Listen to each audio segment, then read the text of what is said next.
रूपाला पाहून राजा चंद्रसेन आणि त्याची जनता महाकाल रूप शिवास नमस्कार करतात। रिपुदमन आणि दुष्यंत अत्यंत घाबरून सैरावैरा पळतात। त्यांच्या मागे शिव पळतात व त्यांच्यात घनघोर युद्ध होते।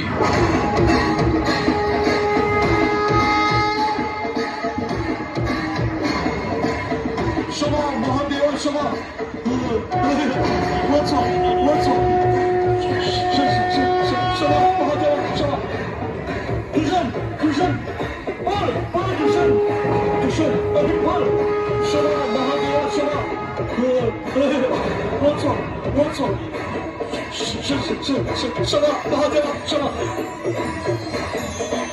आपल्या हातातील त्रिशूळानं महाकाल दोघांचाही वध करतात। क्षमा महादेवा क्षमा, वाचवा वाचवा।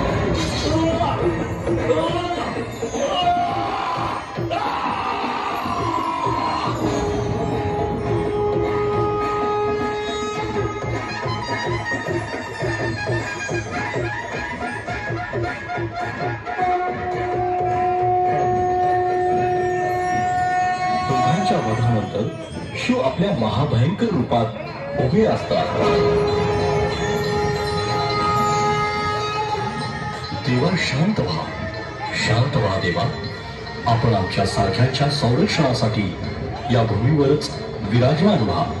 येथेच निवास करा देवा, येथेच निवास करा।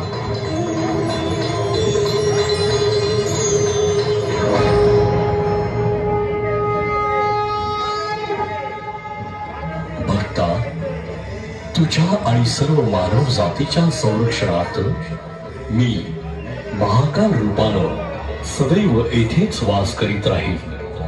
तथास्तु तथास्तु।